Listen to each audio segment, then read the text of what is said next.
Abedi. Ça va?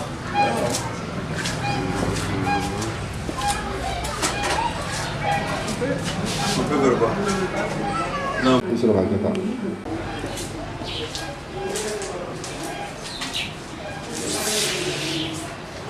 Docteur Mariko, merci de recevoir encore une fois Rebelle Pacifique Média. Nous avons 4 questions ce matin à vous poser concernant l'actualité. La première est la suivante. Quelle lecture faites-vous de la dernière apparition du président de la République, Ibrahim Boubacar Keïta, sur le RTM? Bon, disons que moi, pour être très honnête, je n'ai pas directement écouté cette interview-là. Je ne l'ai pas écouté et je crois que ça n'a même pas fait un effet. Dans la mesure où j'aurais bien aimé qu'on m'appelle pour me dire Ibeka, il a retiré son projet de constitution. Mais pour ce que je sais de ce qu'il m'a été conté de ça et là par des camarades et ce que j'ai pu lire quelque part dans la presse, c'est que je crois qu'il a fait une interview d'une extrême nullité. Une extrême nullité. Parce que la situation actuelle telle qu'elle se passe, et les propos sont apparus comme quelqu'un qui n'est pas au fait de la situation. Quelqu'un qui, encore une fois, continue à s'écouter, à écouter les gens autour de lui, qui sont en train de travailler pour le pousser purement et simplement à un affrontement entre lui et son peuple. Parce que le peuple, c'est celui-là qui est dehors et qui sort massivement, comme vous le voyez, un peu partout. Et moi, certainement, je ne suis pas l'exemple de gens qui cotisent pour faire sortir des gens, mais je peux vous dire que pendant toutes ces manifestations, nous n'avons pas déboursé d'argent pour faire sortir des gens. Et ensuite, il y a tellement de personnes qui viennent par leurs propres moyens. Il y a tellement de personnes qui sont complètement assommées par la situation générale que, à mon avis, ça n'a absolument rien à voir avec les marches corruption du pouvoir en place. Donc tout ça doit montrer le caractère sain de l'attitude du peuple malien et interpeller fortement un président de la République qui a une vision nationaliste. Mais ce qui n'est pas le cas, malheureusement, de Ibeka. Parce que ce que j'ai appris de son discours, c'est qu'il semble dire que comme la Cour constitutionnelle a tranché, allez tout le monde au garde. Mais là, encore, il fait erreur. Il fait erreur parce que la Cour constitutionnelle n'a rien tranché, puisqu'elle a dit simplement qu'il faut renvoyer le projet à une seconde lecture. Bon, seconde lecture, et la Cour elle-même n'a pas répondu à la question qui a été posée de façon directe. Parce qu'elle aurait pu dire simplement que le projet de loi n'est pas constitutionnel, ce qui était demandé. Elle a simplement dit que ça pourrait l'être. Parce que si jamais les amendements, il y avait telle chose qu'on enlevait de la pratique. Une grande partie de la population malienne, jeunes et vieux, se reconnaissent en ce que fait Rasbach. Est-ce qu'il n'est pas temps aujourd'hui, dans le contexte actuel, de mettre quelque part votre ego de côté et rassembler largement les Maliens autour de l'essentiel? Mais je n'ai pas un problème d'ego. J'ai aucun problème d'ego. Je crois qu'RP Média, vous m'aviez interrogé un peu sur Rasbach. J'avais même dit que je ne voulais pas en parler. Et j'avais évoqué en réalité qu'est-ce qui s'était passé. Ce qui s'était passé, c'est que, pour juste un petit rappel, c'est que il m'a accusé, il m'a attaqué, il m'a mis dans le même sac que tous les hommes politiques du Mali. C'est qu'il y a une insulte, c'est une insulte. Parce qu'au moment où les thèses que lui défend aujourd'hui, que nous on défendait, il était à l'antithèse de ces thèses-là. Il était à l'antithèse de ces thèses-là et le pouvoir lui offrait un plateau pour nous taper dessus, pour nous insulter. Alors donc si maintenant il revient sur ces positions-là et qu'ils prennent nos positions pour les sortir et les sortir à sa manière pour drainer les gens, je crois que c'est lui qui a un problème d'ego. C'est largement un cadet. Et je ne suis pas dans la même logique politique que lui. La question c'est que les Maliens se retrouvent autour de l'essentiel. La question est de savoir quel est l'essentiel pour eux, quel est l'essentiel pour nous. L'essentiel pour nous, pour le parti Sadi, qui n'a absolument rien à envier à une quelconque association en termes de positionnement, de prise de position par rapport à telle situation du pays et par rapport à la justesse de la ligne, le parti Sadi a comme essentiel aujourd'hui, 1. Le retrait de la Constitution. 2. Que Ibrahim Boubacar Keïta comprenne que s'il veut rentrer dans l'histoire de ce pays, qu'il dote les Maliens de documents administratifs. Que les Maliens se mettent debout pour exiger les documents administratifs, qu'ils se mettent debout contre les éventuelles fraudes électorales. Parce que tu ne peux pas demander à Ibrahim Boubacar Keïta en fin de mandat de travailler pour changer les conditions socio-économiques du Malien, ou bien pour mettre fin à la guerre du Nord. Je ne peux pas lui demander ça parce qu'il en est incapable. Son régime en est incapable, lui-même il est incapable, tous les partis politiques qui sont autour de lui en sont incapables. Donc je ne peux même pas lui demander ça. Et comme la démocratie nous donne la possibilité d'assurer l'alternance et l'alternative à travers les urnes, pour moi, les urnes doivent être le plus transparentes possible. Pour que ce soit transparent, il faut que les gens aient leurs documents administratifs. Alors, donc, mais ce n'est pas le cas. Ce n'est non seulement pas le cas, mais on se rend compte que le pouvoir est en train de travailler à gagner coûte que coûte les élections à venir. Peut-être à ne pas pouvoir les organiser ou à les gagner dans le cas échéant. Alors, donc, dans le cas où ils organiseraient ces élections, à les gagner et par la fraude. Ce qui explique aujourd'hui beaucoup de tripotage. Donc que les Maliens se mettent debout pour réclamer la démocratie et se battre pour l'alternance réelle. Qu'ils se battent pour demander l'alternance réelle. Maintenant, si le pouvoir tire les enseignements, ne tire pas les enseignements, nous avons plusieurs attitudes. C'est-à-dire qu'on peut aller rapidement vers la désobéissance civile comme la plateforme l'a dit. Donc autour de ce combat-là, le parti Sadi se trouve avec tout le monde. Nous n'avons pas un problème d'ego, sinon le parti Sadi ne se trouverait pas avec la plateforme. On ne se trouverait même pas avec Ibrahim Boubacar Keïta. Mais nous sommes retrouvés aujourd'hui avec la plateforme avec laquelle il y a beaucoup de partis qui sont dans cette plateforme-là, des associations qui sont dans cette plateforme-là, avec lesquelles nous n'avons absolument rien partagé. J'avais dit à un moment donné, quand on se battait contre l'accord de défense, beaucoup d'associations n'étaient pas sur les mêmes positions que nous. Quand nous disions que nous n'avions pas besoin de la France et que nous-mêmes nous pouvons mettre fin à nos conflits, il suffit d'avoir la hauteur de vue. Il y a beaucoup de gens dans la plateforme, en tant qu'association, en tant que parti, n'étaient pas d'accord avec nous. Maintenant, dans ce lot, nous avons un espoir dans cette plateforme-là. Nous avons l'espoir que des jeunes, des femmes qui sont dans cette plateforme-là comprennent que la plateforme, dans sa revendication, simplement pour la Constitution, doit être dépassée. Elle doit être dépassée. Et la plateforme doit être dépassée parce que c'est le fondement même du régime actuel, de la démocratie actuelle, à la mode malienne. C'est ce fondement-là même qui doit s'écrouler pour laisser place à la vraie démocratie. Et IBK n'est pas l'incarnation de cela, comme il y a beaucoup d'autres partis politiques qui sont même dans l'opposition. Est-ce vrai qu'une contribution obligatoire est demandée à tous les ministres, directeurs et responsables de service par rapport à la marche du oui en son nom? Franchement, c'est une pratique de pouvoir en place. C'est une pratique de pouvoir en place. Je ne sais pas si c'est aussi codifié comme ça a été fait. Ça, je ne peux pas me prononcer sur ça. Sinon, comment vous pouvez comprendre que des gens de la plateforme aillent à Koutiala, qu'ils aillent faire venir 4 cars de Koutiala et qu'ils mettent les jeunes ensemble, ils donnent du carburant à ces jeunes-là, gratuitement à l'œil, et ensuite ils vont donner de l'argent à des imams, à des chefs de village, et à certains imams ils disent que c'est pour rencontrer des ministres comme dans un cadre normal, et ils font bouger les gens de cette manière-là. Où est-ce qu'ils tirent tout cet argent-là? Et comment est-ce qu'on peut comprendre également que de l'autre côté, à Niamakoro, je crois que c'est Niamakoro, à Kalabankoro, on a assisté à ça aussi, où on a mis les jeunes ensemble pour leur remettre du carburant gratuitement. Donc c'est une pratique qui est en cours et ça ne m'étonnerait pas que ça se fasse de cette manière. Cette pratique dont vous parlez, comme vous cotisez également, vous cotisez sur vos fonds, mais ce qu'on reproche au régime, c'est qu'il cotise sur les deniers publics de l'État. Oui. Et quelle explication donnez-vous à ça? Oui, mais à l'Assemblée nationale, ils ont fait la même chose là. Ils ont fait la même chose à l'Assemblée nationale. Nous avons l'argent pour la restitution. On nous donne ça d'habitude, normalement.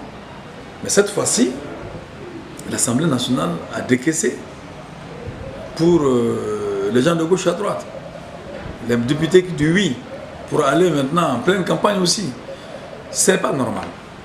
C'est le bien public, ce n'est pas normal. Ce n'est pas normal que ça se fasse. Mais vous connaissez la pratique de ce pays-là. Même les véhicules de l'État sont utilisés. Les véhicules de l'État sont utilisés. Tous les ministres sont en train de circuler. J'ai vu l'autre jour Mohamed Ali Bachili à Sikasso en train de rassembler les gens, raconter n'importe quoi. On a vu l'autre jour tous ces ministres sont en mouvement avec les voitures de l'État pour aller expliquer cela. Ce n'est pas leur rôle. Ce n'est vraiment pas leur rôle. C'est simplement ils sont en train de vouloir s'accrocher au pouvoir et évidemment ils puisent dans les caisses de l'État et c'est condamnable. Grande mobilisation des Maliens, non seulement à l'intérieur mais surtout à l'extérieur du Mali par rapport à ce processus. Et quelle lecture faites-vous de ça? Moi je suis, d'abord mon sentiment c'est que ça me fait véritablement plaisir. Et je peux dire que quelque part, des actions que nous avons posées, à un moment donné, ont porté fruit. Mais ça traduit une prise de conscience graduelle des Maliens. Prise de conscience graduelle malienne, de l'extérieur qui veut dire que ils sont à l'extérieur, mais les Maliens veulent retourner chez eux. Et qu'ils ne soient pas à l'extérieur par gaieté des cœurs, comme les gens tentent de faire croire. À mon avis, cet éveil de conscience des Maliens de l'extérieur était un éveil de conscience attendu. Mais cet éveil de conscience aussi des Maliens à l'extérieur peut apporter énormément à la compréhension des Maliens qui sont à l'intérieur ici. Énormément.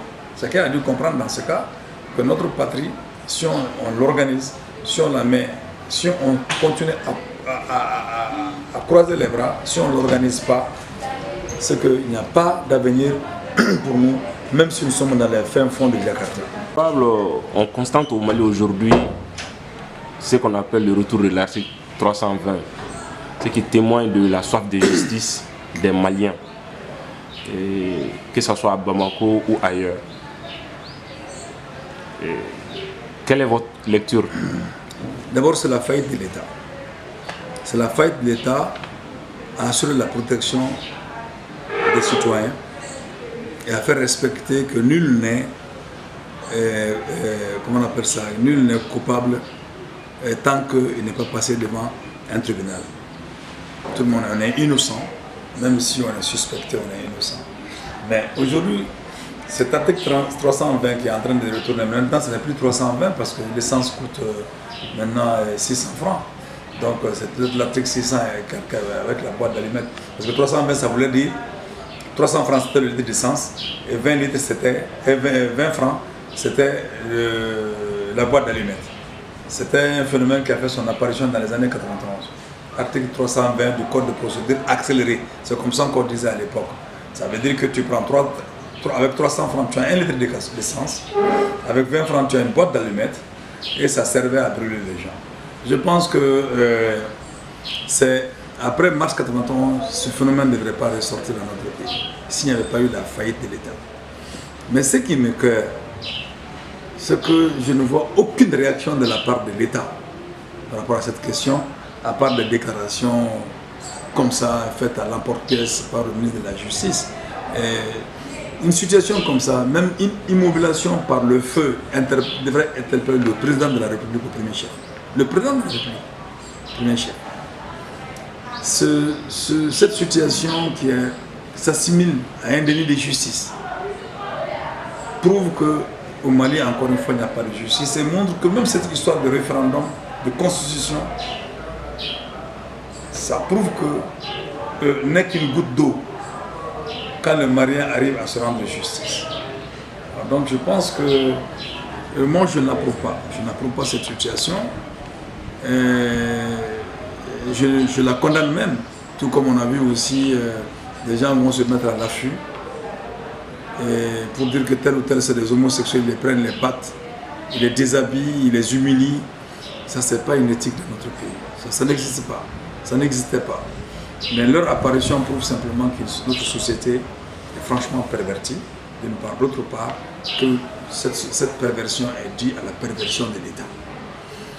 Et donc c'est pourquoi si moi je peux faire une adresse, je ne le ferai pas en direction des pouvoirs publics. La seule chose que je dis, c'est une adresse pour le peuple malien. En direction du peuple malien. Nous devons savoir raison garder, nous autodiscipliner. Et cette autodiscipline doit aller jusqu'à aboutir au départ de ce pouvoir.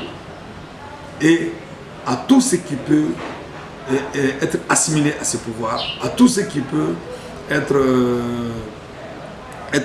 une alternance dans le sens de la reproduction du même système. À mon avis, ça doit nous dire que nous devons mettre fin à cela. À mon avis, ça c'est ce que je peux lire par rapport à cette question-là, de la situation des immolations par le feu.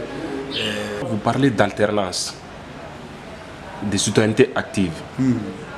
Et qu'est-ce que concrètement vous appelez une alternance? Parce que par exemple, si on essaie de voir même au sein du parti, est-ce qu'il y a une véritable alternance telle que définie dans les manuels de sciences politiques ou dans les manuels de transition politique? L'alternance, vous concrètement, l'alternance, c'est quoi l'alternance? Bien, moi je vais vous dire simplement que moi je suis même pour l'alternative.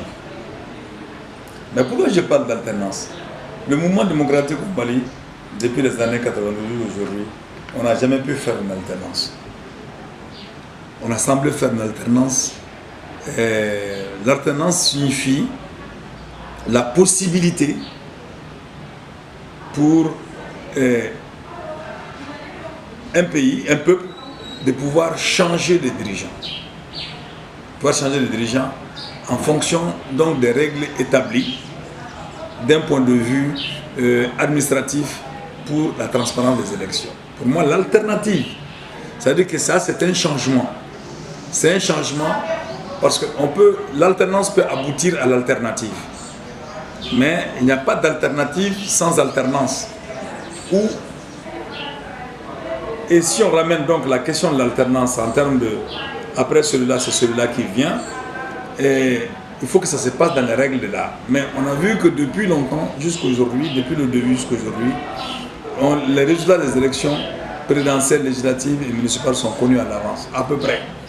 En tout cas, pour les élections présidentielles, c'est connu à l'avance. On a failli, l'exception a été 2013. Maintenant, l'alternative que nous voulons, ce que nous voulons, c'est l'alternance, c'est-à-dire à réaliser l'alternance, c'est-à-dire changer, remplacer le pouvoir en place et changer le système en place. C'est ça l'alternative pour nous. Que la justice soit saine. Que la justice soit saine, arrêter la corruption. C'est ça l'alternative au système actuel. Parce que le système peut y avoir une alternance entre les deux éléments du même système. Ce n'est pas de cela que nous voulons. Nous voulons l'alternative, c'est-à-dire changer l'élément qui incarne le système actuel et amener un changement profond qui remet complètement en question le système qui est en place. C'est ça l'alternative pour nous et c'est pour ça que nous sommes en train de nous battre. Et ça demande des regroupements un peu plus spécifiques lorsque le parti SADI se trouve dans une position où il y a d'autres partis qui pensent exactement la même situation, la même chose. Dernier sur Africa, vers la fin, l'honorable appelle à la sagesse du président de la République, Ibrahim Boubacar Keïta. Oui. Et concrètement, c'est quoi la sagesse pour vous dans le contexte actuel? La sagesse pour nous est très simple. Ibeka doit savoir qu'il a hérité d'un pays dans une situation extrêmement grave, en décadence.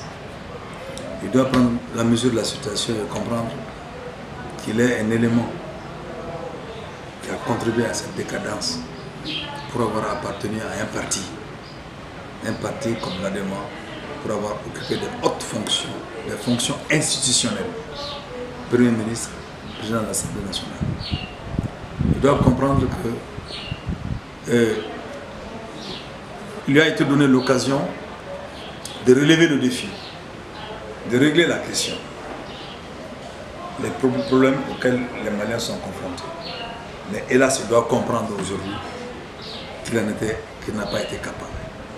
Il n'a pas été capable, mais il a la possibilité de donner une raison de vivre aux Maliens, de faire susciter un autre espoir.